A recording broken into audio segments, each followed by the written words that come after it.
Hey, church. Well, today, as you can see, I brought my backpack with me to church. Things that I am carrying in my backpack. Now, the truth is, today you can see it, but I actually carry it every day. In other words, there are things in my life that I carry all the time that I feel the weight of. And maybe you do too, even though we can't always see each other's backpacks. There are things we know that we are carrying in our minds that we think about or think a lot about, worry about, feel concerned about. There are things that we carry on our hearts, things and people that we care very deeply about. And we carry it every day. Let me talk you through some of the things that are in my backpack. And even as I do, maybe it'll remind you of some of the things that you are carrying, that each other is carrying as we come into today. I carry with me my family. There's a picture of my wife. This is a good thing for me to carry, to think about, and to care about. And in fact, many of the things that I'm carrying are really good things. For example, got my well swag here. My church family. I carry you on my mind and heart. And for me, this is both like my life's work as a vocation, but people that I care about and think about. I also carry around, I don't really make lists, but in my mind I do, of stuff that I have to do and decisions that I need to make. I'm carrying those in my mind and on my heart. I carry around with me, this is my, what is this? This is a statin. Oh, yeah. This is my cholesterol meds. I carry around health issues with me, stuff that I'm concerned about in my body, in my mind, that I feel in my body, but I don't just feel in my body, that I actually carry on my heart and in my mind, that I think about. I carry the future, right? Things in the future. I am kind of a futurist, but there's stuff that I'm thinking about all the time that hasn't happened yet, but that will. Decisions that I need to make, plans that I need to go for, something that's going to happen that I'm uncertain about how it will play out. I'm not just thinking about it, I'm feeling it as well. I also carry, and you carry, some hard things. Hard stuff, difficult things that have happened, difficult things that I'm going through. Stuff that was maybe in the past that our body and mind and heart still remember, or things that we are in the middle of that we are carrying, weights that other people know about and things they don't. I'm also carrying something you can't see that I have nothing to pull out, that is losses, things that I don't have, things that I used to have but don't anymore. What's true for you and me is that a lot of these things are really good things. Many of them are things I've chosen. My family, my calling, my work, and I gladly carry them. And that's part of actually choosing them, is to care about them mentally, emotionally. Some of these things are things I didn't choose, health issues. Some of these things in your life, maybe you are happy to carry, and they don't feel very heavy. Perhaps others that you chose were lighter at one point in time, but are heavier now. And then, of course, there's lots of things we didn't choose, but that we have to carry. And all of this actually creates a weight that we carry with us every day, in our minds, in our hearts, and in our bodies. Maybe you're even feeling it now. In fact, I want to give you a moment even now just to think about, what exactly are you carrying? Physically, in your body, in your mind, and in your spirit. Maybe your family, your relationships. Maybe some of the work that you do, work you have to do. Maybe some of your health, physical issues. Maybe things in the future that you're planning for, to-dos and decisions. Maybe hard things. Maybe some losses. You might be like, well, thanks, VJ. Thanks for reminding me of the weight. Can I just say, I didn't put the weight on you. I'm just reminding you and reminding us that we're all carrying it. You were carrying it already when you came in to today. The truth is, there's a God that promises to carry that weight for us or to lift the burden for us. It's the God of leisure.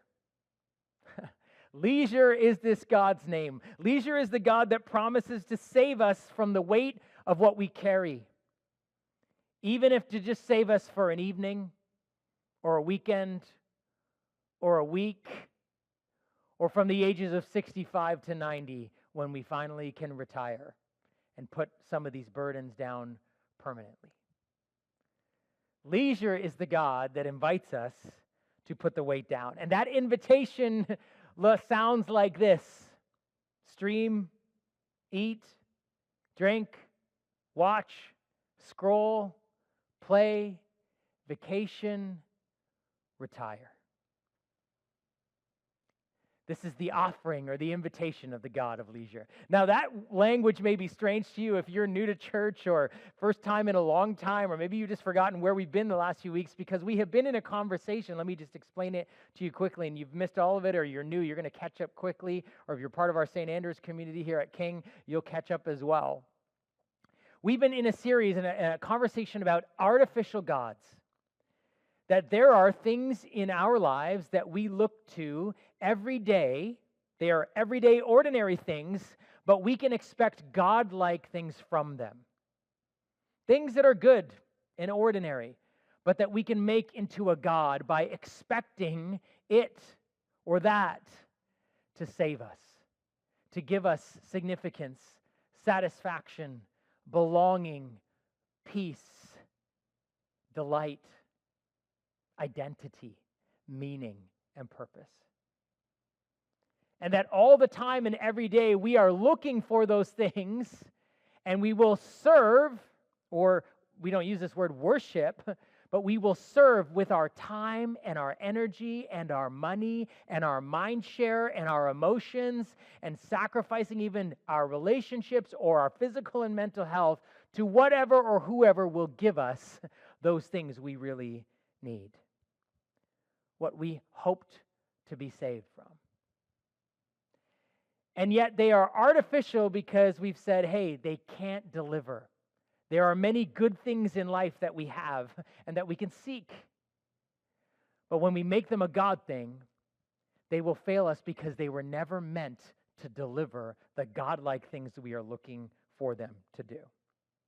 And this is true about scrolling, streaming, eating, drinking, playing, watching, vacationing, and retiring.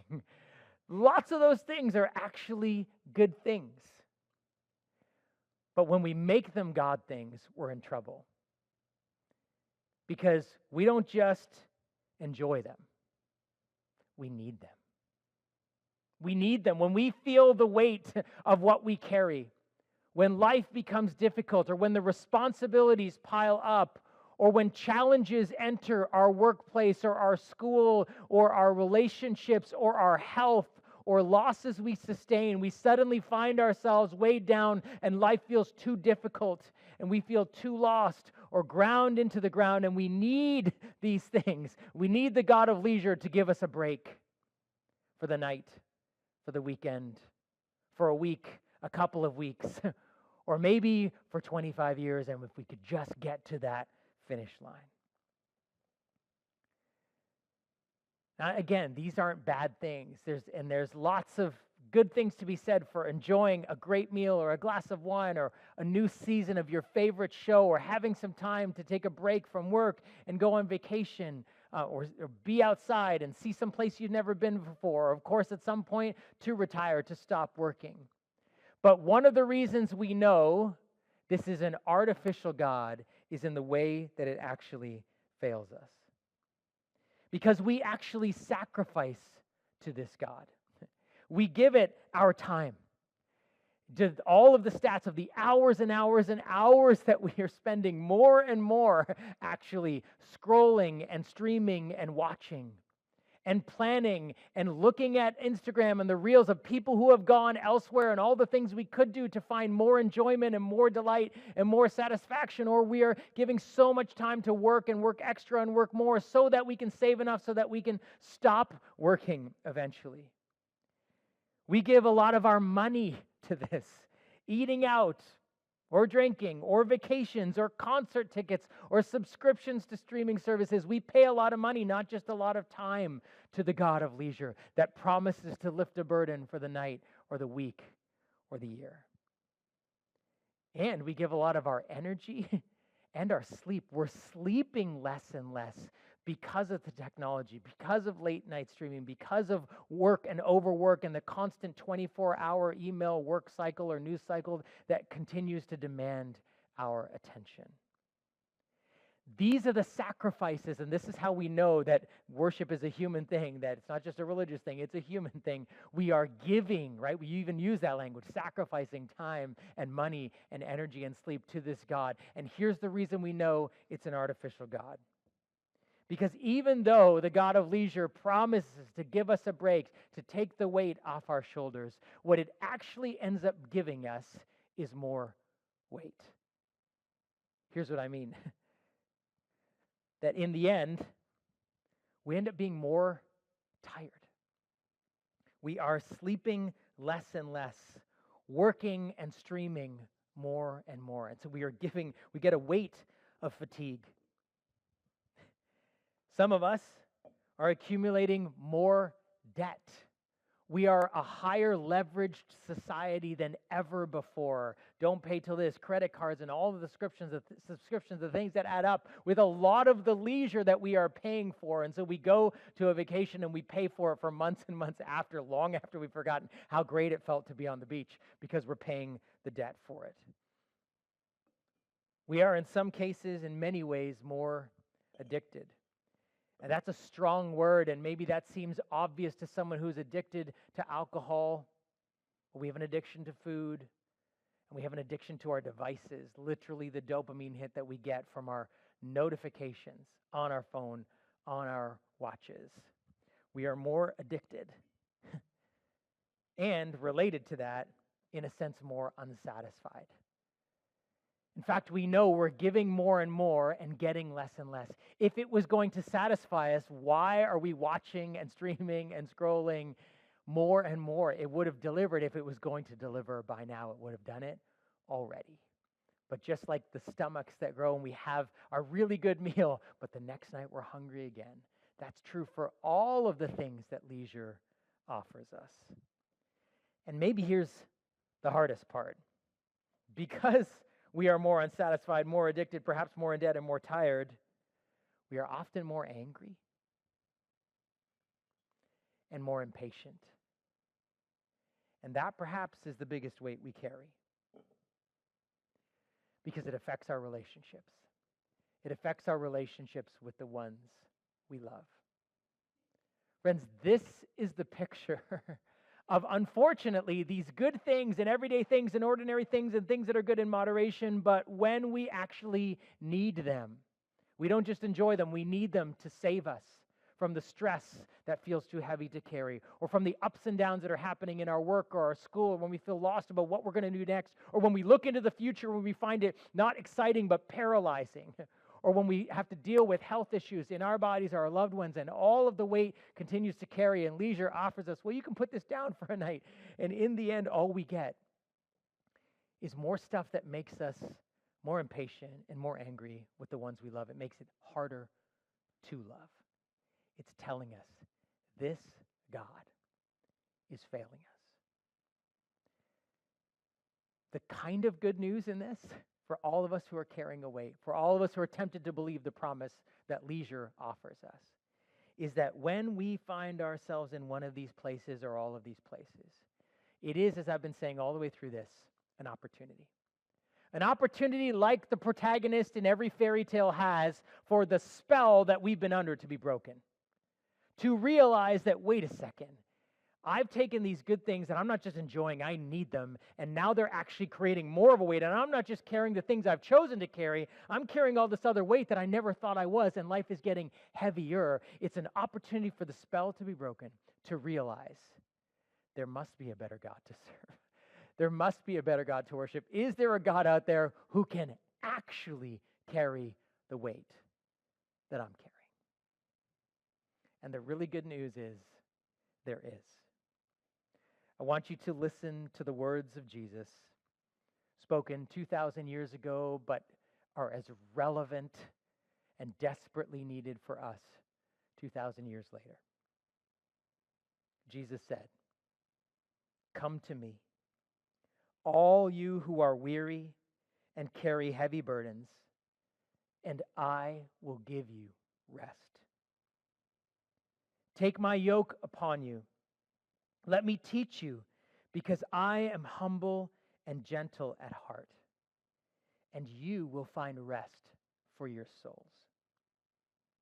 For my yoke is easy to bear, and the burden I give you is light."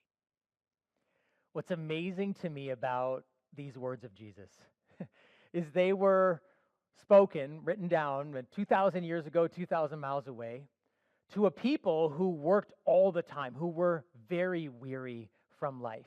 Life was hard for them, most of them living just barely knowing where their next meal was coming from. No opportunity to really stop and going kind of 7 days a week. No thought of traveling to some other part of the world. And for most of them, enjoying fine food and fine wine was not something they got to do regularly. Maybe a few other people they knew got to do that. And this idea of retiring was not even a thing. They were going to work till they died. And yet here we are 2,000 years later with more opportunities for leisure and travel and food and more wealth and the ability to buy more things and to be aware of all the things we could do. And yet here we are 2,000 years later, so resonating with Jesus says, hey, anyone weary? Anyone carrying a heavy burden? Look what he says in verse 28. Come to me. Come to me. This is the beautiful invitation of a God who truly wants to carry our burdens. And it's an invitation. It's not demanding or commanding, right? This is not a God demanding blood from us. In fact, he's just saying, are you tired? Are you weary? Are you weighed down? Are the things that you are carrying every day feeling a bit too heavy for you, or you're not sure how to keep going? He's just figuring out where we're at, saying, if that's you, come to me. Come to me. This is beautiful invitation of Jesus. And Jesus actually offers those who are weary, those who are heavy laden, those who carry a burden of some kind, which is all of us in some way, two things in this passage. And one of them is something we really want but don't know how to get. The other one is actually something we think we really wouldn't want, but deep down actually do and actually do need. First, he says this, I will give you rest. Rest, verse 28. Think about it. This is what we're actually chasing and what we think the God of leisure will give us. Oh, just a night to be alone. Oh, no plans tonight. Get to stream my favorite show, or so-and-so team is playing, so I get to watch them. Or, oh, man, it's been so busy. Let's get away. Oh, the winter's been terrible. Oh, how many of us have said that? Oh, let's get away for some rest, on the beach or travel. Or I just need to get out of this neighborhood for a little while. Or, oh, man, it's been a busy week. Let's go let's go to our favorite restaurant, or open a bottle of our favorite wine, since we can't get them from California anymore, right? Like just this is what we think we're going to get. Oh, rest. Or, oh man, when I can finally stop working, then I'm worshiping this idea of retirement. That's what we think that is what we're after, and we think leisure can deliver it. But Jesus says, come to me. I will give you what you're really looking for. It's interesting because his first century listeners would not have thought he meant, a nap in the afternoon, or kind of a night off, or a break or a vacation. What would have most come to mind for them when he said, I will give you rest? It was most associated for them with this idea of Sabbath, the Sabbath. Now, for some of you, perhaps you think like, oh, that's associated with like Sunday, or if you're Jewish or Jewish background, you have Jewish friends or family, extended family, whatever, it's like Saturday. But for the Jewish people, they first would have thought of rest, and Jesus listeners, in the context of Genesis 2, the beginning of their story in the scripture, the very first book of the Bible, where it says that after doing all his work of creation, God himself rested. God rested. Why would God rest? Because he was so tired. Oh, God, so burnt out. You know, he's going to be the weekend warrior. Looking at his watch. Yeah, 5 o'clock. Let's punch it. I'm going to head out to the links to get a late tea time and crack a few cold ones with the boys because I'm so tired. Is that God? Exhausted from his week of work, really needing to, oh, man, I'm so tired of this stuff. I got to get out of here. I got to vacation to another part of the world, right? Like all of the ideas of like, God's so tired. He just falls asleep on the couch snoring in the middle of the day, you know, with his kids running around. Like that's not God needing rest. So what is this idea of rest that God took and wanted? It's actually a picture of rest as being part of a rhythm of life. Work and rest and work and rest and work and rest. And the concept, the rhythm of God actually modeling for his people the life that he invites them to have, the rhythm of life that he invites them to have, is this idea of rest or Sabbath is based on two things, the two things that contribute to what true rest is and that we are meant to have and to begin to incorporate into our lives in order to, as Jesus says, actually have rest for our souls. It involves stopping and delighting. Stopping and delighting. When we say stop, the invitation to rest is first to stop. Stop working, stop studying, stop doing errands, stop cleaning, stop buying, stop planning, stop scrolling, stop binging. We live in a world that is relentlessly driving us to just keep going. And in fact, in many ways, because of the digital age, because of even electricity and being able to have lights on long after the sun has gone down, because of unlimited internet, because of unlimited stuff that we could watch or stream and content that is constantly being produced, we are in a sense where we are tempted to live every day the same. To have every day that's the same, where we're working and streaming and leisuring and all of this stuff that just goes on and on, that's not actually a rhythm, but more of a hamster wheel. The endless cycle, where each day bleeds into the next. Stopping actually becomes very hard because we are addicted to activity and behavior. We don't even know how to be bored anymore. And one of the biggest contributors to this is technology, because you understand what's happened in the technological revolution where we are right now. The technological revolution has been going on for many, many, many, many, many years. But where we are right now, and the introduction of social media and social media marketing, here's the biggest shift that's changed all the way through, is that no longer are you being advertised to. You are not being sold to anymore through advertising. Advertisers are not selling to you. Advertisers are selling you to corporations who are buying your attention, your heart, your wallet, your interest, your intrigue, your hope for rest. You and I are the products, which means all of the technology in our life is built to interrupt us, to constantly be at us. We are very accessible. We can be gotten to at any hours of the day, any day of the week, which actually turns every day into the same, and every week into the same. And so we actually have an endless grind, not just of work, but also leisure in a cycle that doesn't end. And so the first half of Sabbath is to stop.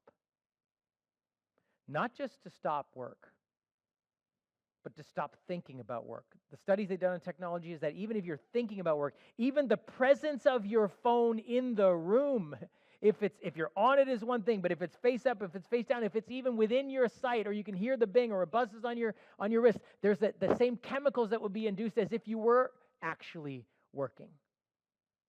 But also scrolling, and also buying, and even our scrolling on our friends' Instagram reels or whatever is showing us all the leisure we could have.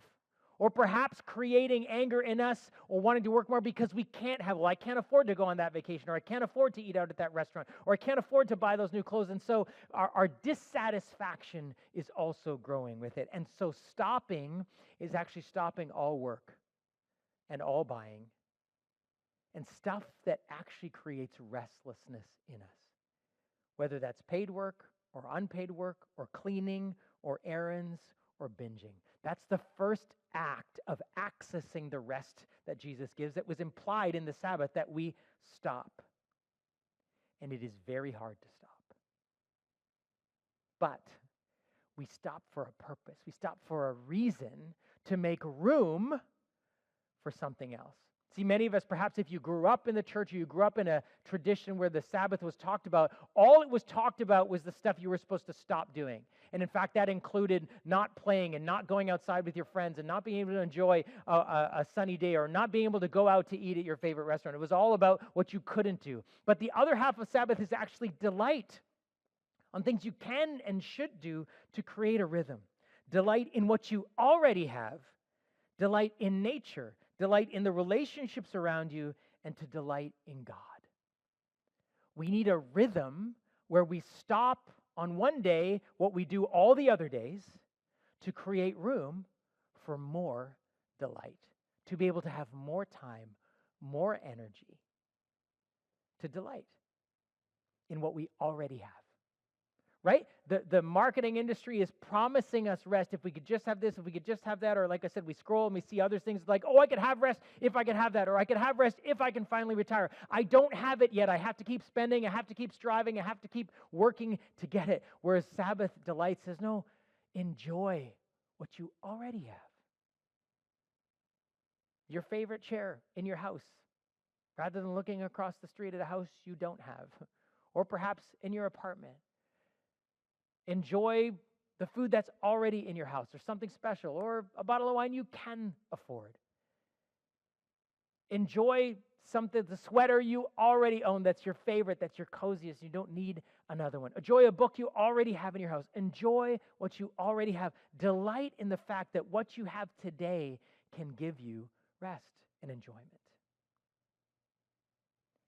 But also in nature. Creation is one of the greatest gifts that we have been given. A walk outside in the spring, even in a gentle rain, even in the cold winter, we put on some warm clothes that we already have and go for a trudge in the snow, even if it's 10 minutes. It's enjoying and delighting what we already have. Delighting in relationships, recognizing that it's people that give us the greatest sense of joy, especially for any of us that are working at home and working in isolation, and we're behind a screen and we're spending so much time apart from people. We need a day every 7 days to stop and devote to delighting in relationships, not things, relationships, not ideas, relationships, not tasks. That's why errands and cleaning and all this stuff doesn't belong on the Sabbath, because it gets in the way of relationships. There will always be work to do the next day. There will always be something to watch the next day. There will always be something to buy the next day. There will always be something to clean the next day. It will never end. If you could have finished it, you would have by now. If you'd be satisfied by it, you would have by now. You wouldn't need it anymore. It'll always be there tomorrow. So stop to delight in the relationships that you do have, in friendships, in family, the people around you who love you and that you love. And to delight in God. To delight in God. This is why worship, or being in a weekly, we call it our weekly celebration, is an important part of your Sabbath. That's why it makes most sense for Sundays for most of us to be that day of rest, because we can put God back at the center. We can remember all these other gods, leisure, whatever, they fail us. They're never enough. They promise so much. They give less and less, and they only enslave us. You are the God that actually frees us. All the songs that we sing in worship remind us that God's the one who forgives us. God's the one who gives us grace. God's the one that gives us hope in a future. God's the one that gives us purpose. God's the one that gives us unconditional love. God's the one that tells us who we are. God's the one that tells us we're enough. We don't need to keep going. All we do in worship, we're recentering our hearts and minds. God does not need us to worship him. We need us to worship him. We need to access the life and grace and power and purpose that he gives us and find true rest in him, delighting in God. All of that is the second half of that. We stop to make room for delight. What you do and don't do on the Sabbath is up to you. There's no tons of rules. There were all kinds of rules. And Jesus said, no, the rules aren't for you. You weren't made to follow the rules. Sabbath was a gift to you. So do what you delight in. Now, can I suggest binge watching a show where people are screaming swear words at each other, killing each other, and taking off their clothes in front of each other is probably not going to help you delight. I mean, it's probably not going to help you any day, but definitely not in your day, one day in 7 to stop and rest. So if you're going to watch, be honest about what you watch. Will actually restore your soul. Spend time with people that restore your soul, that you enjoy. If you're a physical person, get outside, play sports, enjoy nature, find the things that make your soul breathe. I'm someone who works at a desk for most of my work. And so for me, Sabbath is about being outside and doing projects with my hands, even though I'm bad at them. I love doing home project stuff. For me, it's not stressful. I mean, I'm bad at it, but no one's paying me to do it. So fine, I actually really enjoy it. But if I have a goal for the end of the day, I got to get this done, then I don't enjoy it as much. How you work on Sabbath is different for each. We gather together for worship, and then the rest of the time, to delight in relationships, to delight in what you already have, to delight in creation and delight in God. That's the rest that Jesus offers us that we really do want, but we don't know how to get. And he says, hey, find it in Sabbath, in the rest of God, a rhythm of life that stops every 7 days to do things differently. The other one that Jesus offers in this passage is something we don't think we would want, but we actually do really need. And he says this, take my yoke upon you, verse 29, which sounds like work, doesn't it? I mean, a yoke in an agrarian society was an instrument of hard, heavy labor. It sounds like a weight. But Jesus is actually saying, let me teach you. Look what he says, let me teach you and you will find rest for your souls. See, a yoke wasn't just a farming implement where 2 oxen would carry this thing and pull a plow. A yoke was actually what was a rabbi's teaching was called his yoke. And so students or disciples, followers of a rabbi, which we call ourselves followers of Jesus if you are a follower of Jesus, would take the yoke of that rabbi, his teaching, his way of life on them and live that way. And Jesus, in the culture he was in, most of the rabbis, in fact, we reference this a lot of times when he's talking in criticizing the religious leaders of his day, he's saying, you put a burden on people with your teaching. Your teaching is heavy, it's oppressive, and you do nothing to help them lift it. But he says, that's not my way. My teaching, my life, he says, my yoke is easy and light. Let me teach you a different way to live, even a different way to work, and you will find rest for your souls. What's the different way to live? What's the yoke that Jesus asks us to carry? And this picture of a yoke is so powerful in those 2 meanings of like the farming implement, but also his teaching. The yoke of Jesus is to partner with him in serving others. To partner with Jesus in serving others. A yoke, 2 beings in that yoke. You and I, connected to Jesus as we join him in his work that is light and easy in a sense that doesn't grind us down in serving others. And this is the ironic invitation of Jesus. Yes, rest involves stopping and delighting, but you can also find rest, fulfillment, joy. There's a satisfaction and fulfillment and inner peace that comes from using your life to love others well. This is the ironic invitation of our true God, Jesus, who says, hey, actually, You think the God of leisure says to you, oh, you deserve this, or you've worked so hard, or you should just do you and don't answer to anyone else and don't be responsible for anyone else and throw that off and you just need to get away and it's been too much and too many demands. And yes, there is a time to stop and delight, but there is also a way of living that is selfless, that actually gives us rest on the inside, a deep enjoyment and fulfillment, not something that grinds us into the ground, but actually to use our life to love others well. This is why we actually unashamedly invite you to serve here at the church. And our church at the Well, this is not the only place to serve, or you serve at St. Andrews. This is not the only place to serve in the church, but it is one of the things we actually get to do together. And sometimes, perhaps, you're in like me, like, I've left to myself, I probably wouldn't do it. I mean, a lot of you would. I wouldn't. Being a part of a church family has given me such meaningful places to serve. And for me, for many years before I even became a pastor, and this is true for many of you, the stuff you do at our church and serve is not stuff you do the rest of the week. For me, I started in our worship ministry before I became a pastor, and no one would have and still wouldn't pay me to sing or play guitar, but I got a chance to do that as a volunteer, to be a part of the band, to be involved in worship. I used to lead young adults when I was a young adult. I worked in kids ministry when I was a teenager. It was so fun. It was not stuff I was doing the rest of the week. It was a break. It was a change to serve and to find, actually, to put people at the center of my life.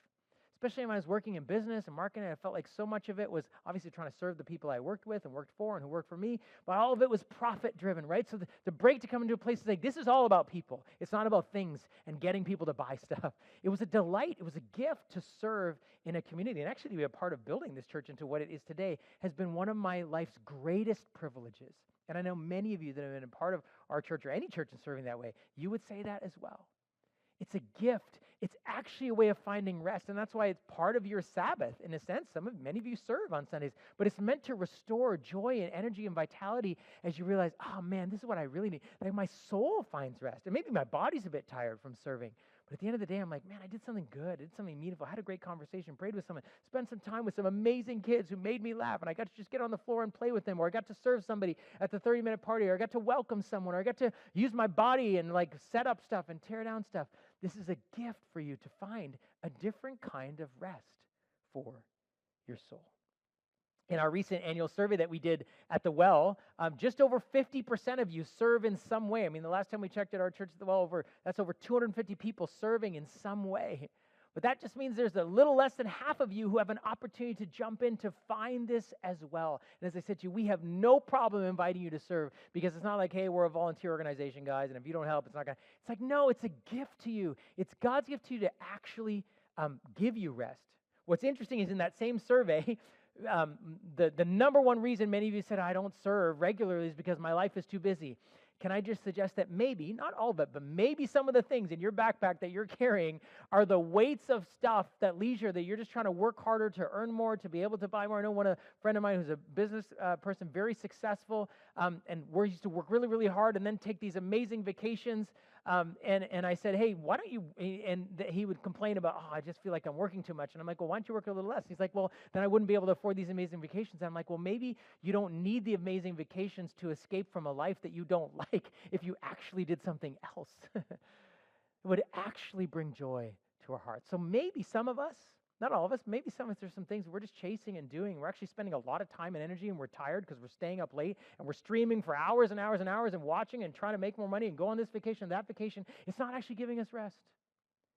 And that what we need is something else. Friends, all of us, I think, in the culture that we are in, need to listen to Jesus' invitation. Come to me. Learn a different way.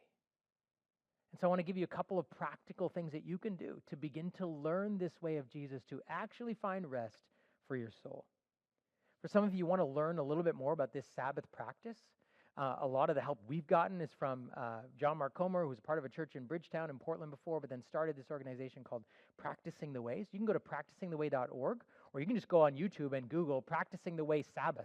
And there's 4 modules that you can watch. Some of you have done that in your home groups before, but just a way to learn and understand, how would I actually do this? If you're like, yeah, I think I want to.